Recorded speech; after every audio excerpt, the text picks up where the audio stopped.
talepte mahkeme ara verdi. Ara verdikten sonra bir karşı tarafın tahrik etmesi sonucu arbede yaşandı. Bu arbedenin akabinde salon boşaltıldı.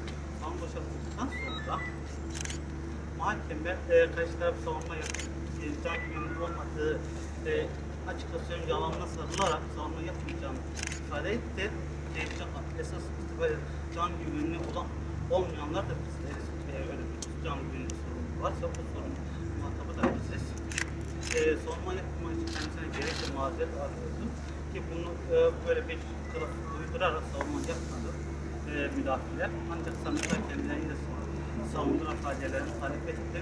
Faaliyetler talep edildikten sonra İdam Mahkamı'na mütalasını verdi. Mütalasına maalesef yani 9 tane sanın ailesini istedi. Ki bu karara şaşırdı. Ki gerekçesi ise gizli tanıkların teşhis edilmesi. O yüzden gizli tanıkların teşhis edilene de tutuklanma istemedi sadece. Kendi kendine burada aslında arif ve çelişkiye düştü. Nihayetinde mahkeme ara karar oluşturdu. 17 tane tutuklu sanığın hallerine devamına karar verdi. Atık kontrol hükmüne uymayan bir tane sanığın ise gelip tutuklanma amaçlı yakalamasını çıkarıldı. Diğer ara kararların yerine getirmesi için, gelmeyen müzekkerelerin beklenmesi için de duruşma 18 Nisan'a erteledi. Profesör dikkatimize çekmek istediğim şuydu. O ara döneminde Diyarbakır Emniyeti'nin bir müzekkere gelmişti. Müzekkerede mahkeme Diyarbakır Emniyeti'nde mobese görüntüleri olup olmadı. 6-7 günü olan yaşandığı civarda 17 saat itibariyle mobese görüntüsü olup olmadığını sordu. Malumunuz üzere hafif bir cinayet olayında en önemli delillerden bir tanesi mobese görüntüsü olup olmadı. Bunu en baştan aslında araştırıp da dosya konulması lazımdı. Emniyet bunu en başta yaptı.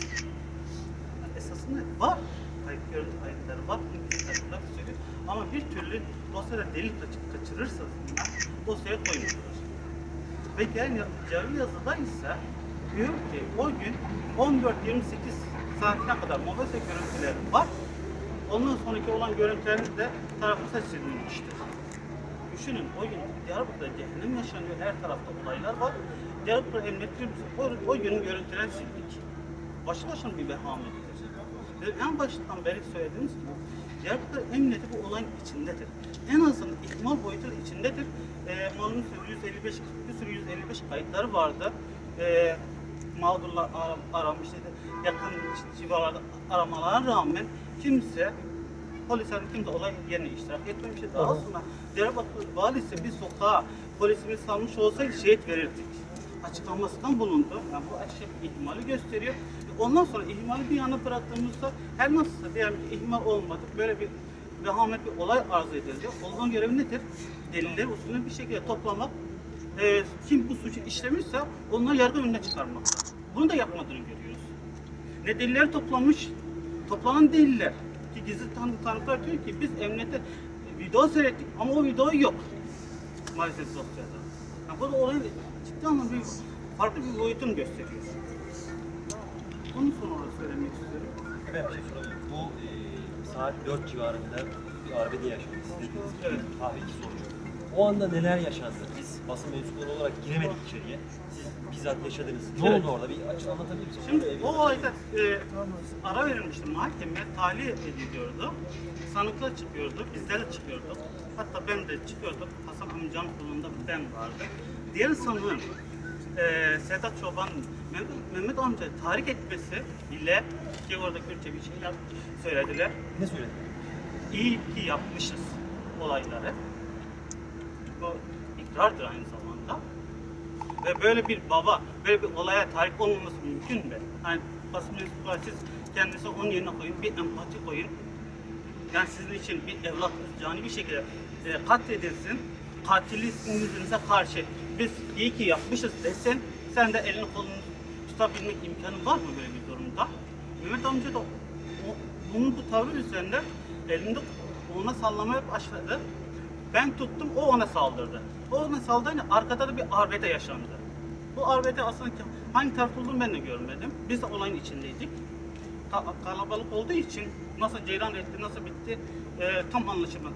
Jandarma da gerekli bir şekilde güvenliği almada bir zafiyet oluşturdu ve bu arbede en sonunda biz sakinleştirdik, dışarıya çıkarttık, o şekilde sonuçlandı.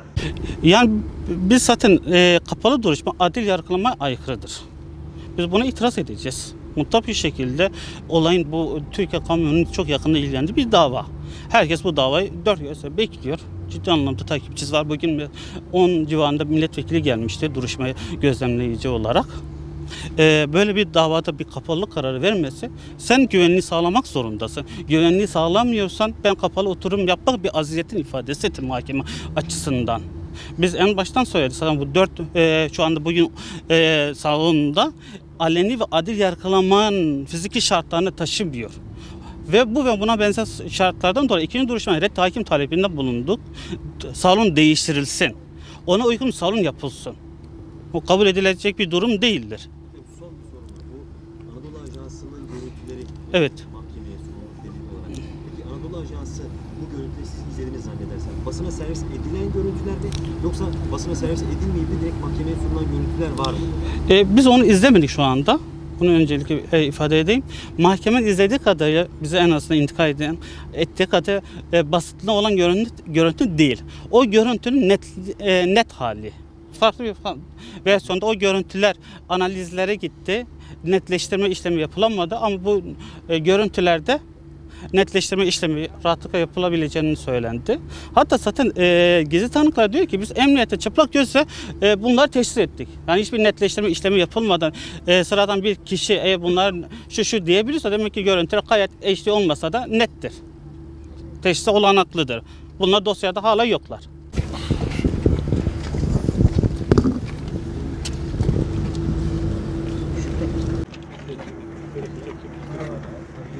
Sağ olun, teşekkür ederim. Allah razı olsun.